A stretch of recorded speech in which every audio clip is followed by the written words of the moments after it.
पैसे खर्च करताना फक्त एक वाक्य बोला, पैसा दुप्पट तिप्पट तुमच्याकडे परत येईल आणि तुमचा पैशांकडे पाहण्याचा दृष्टिकोन कायमचा बदलू शकतो.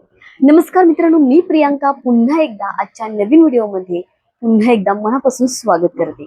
आजचा विषय खूप खास आहे, कारण आज आपण पैसा कमवण्याबद्दल बोलणार नाही, पैसा साठवण्याबद्दलही बोलणार नाही, तर आपण बोलणार आहोत पैसा खर्च करण्याच्या कलेबद्दल. होय मित्रांनो, अगदी योग्यच ऐकलाय तुम्ही, बरोबर ऐकलं. अनेक लोक पैसे कमवतात, अनेक लोक बचत सुद्धा करतात, त्याचबरोबर बघा, पण फार कमी लोकांना पैसा जो आहे तो योग्य भावनेने खर्च करायला येतो. आणि कदाचित हाच फरक असतो सतत आर्थिक तणावात जगणाऱ्या व्यक्तीमध्ये, बरोबर, आणि समृद्ध जीवन जगणाऱ्या व्यक्तीमध्ये. हाच दोघांमध्ये फरक असतो. प्रत्येकाला ती कला माहीत असते, काहींना नाही माहिती असते.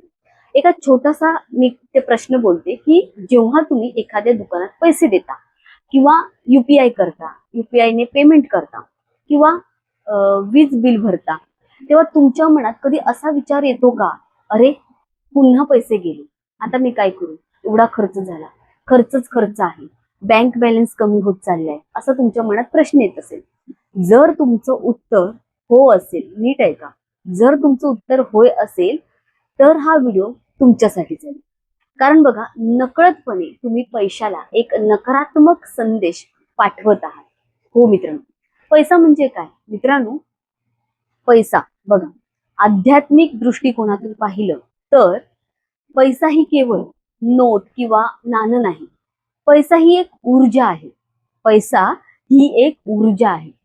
जशी हवा वाहते, जसं पाणी वाहतं, तसंच धन देखील प्रवाहित होत असतं.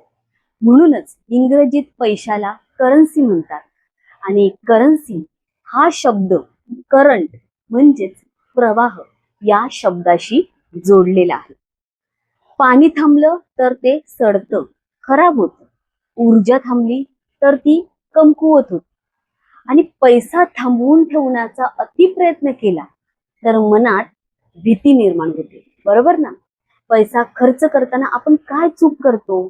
बहुतेक लोक पैसा खर्च करताना दुःखी होतात, म्हणजेच बघा, मनात त्यांच्या तणाव येतो, ताण येतात आणि अभावाची भावना निर्माण करतात. म्हणजे बघा, आणि विश्वाला, त्या युनिव्हर्सला नकळतपणे सांगतात की माझ्याकडे कमी आहे, माझ्याकडे पुरेसा पैसा नाहीये.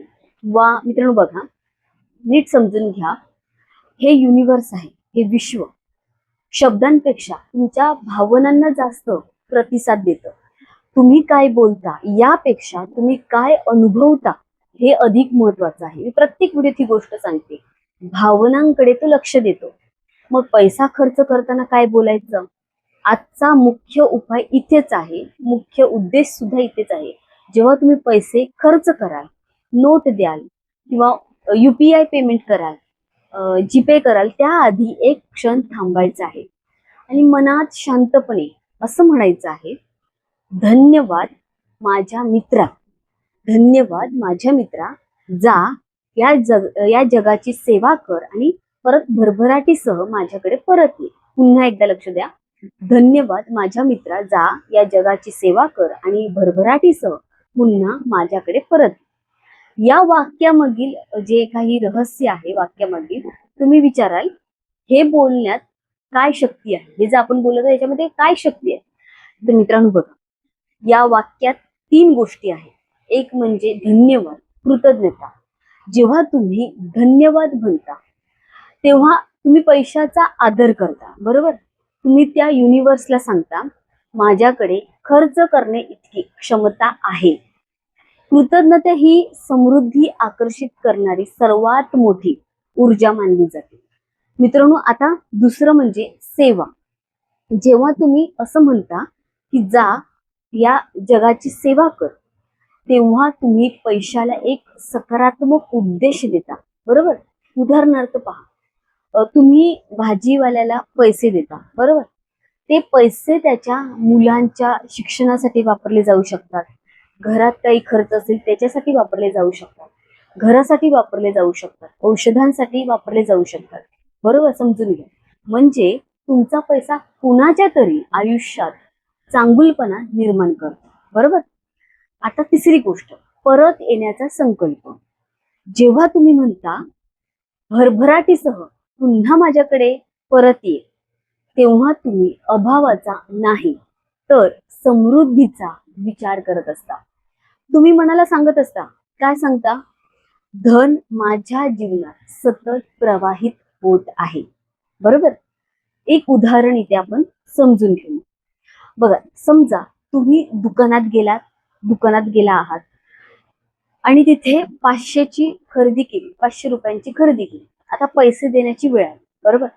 पूर्वी तुम्ही काय करत होता?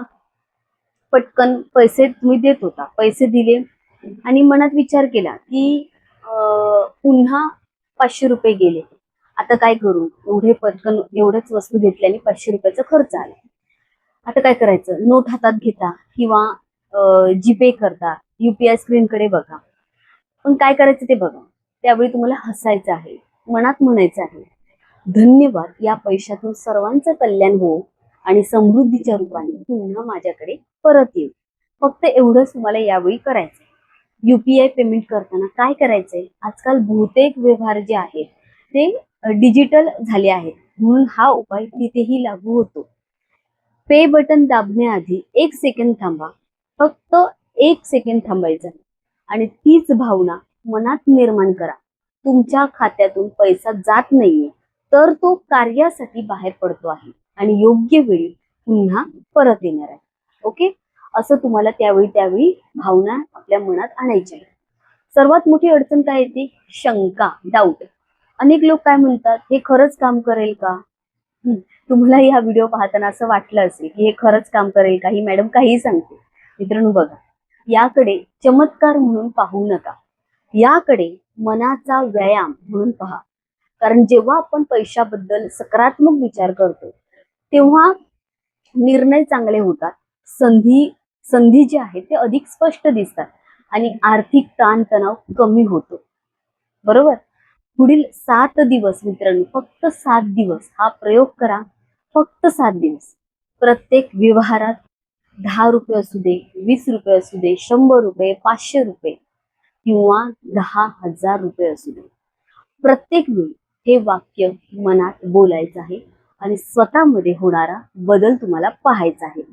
मित्रांनो, ही जी गोष्ट आहे बघा, समृद्धीची सुरुवात पैशापासून होत नाही. समृद्धीची सुरुवात विचारांपासून होत असते. ज्या दिवशी तुम्ही पैशाला घाबरणे बंद कराल, त्या दिवशी मित्रांनो पैसा तुमच्यापासून दूर जाणे बंद करेल. म्हणून आजपासून एक नवीन सवय तुम्हाला लावायची आहे.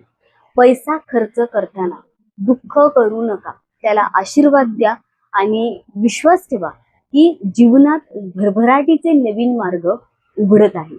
जर तुम्ही तयार असाल, मित्रांनो नीट ऐका, जर तुम्ही तयार असाल या गोष्टीसाठी, तर कमेंट मध्ये लिहा, माझ्या जीवनात धनाचा प्रवाह सतत वाढत आहे. ईश्वर तुमच्या जीवनात सुख, शांती, समृद्धी आणि भरभराट देव. श्री स्वामी समर्थ. हर हर महादेव. ओम नमः शिवाय. धन्यवाद.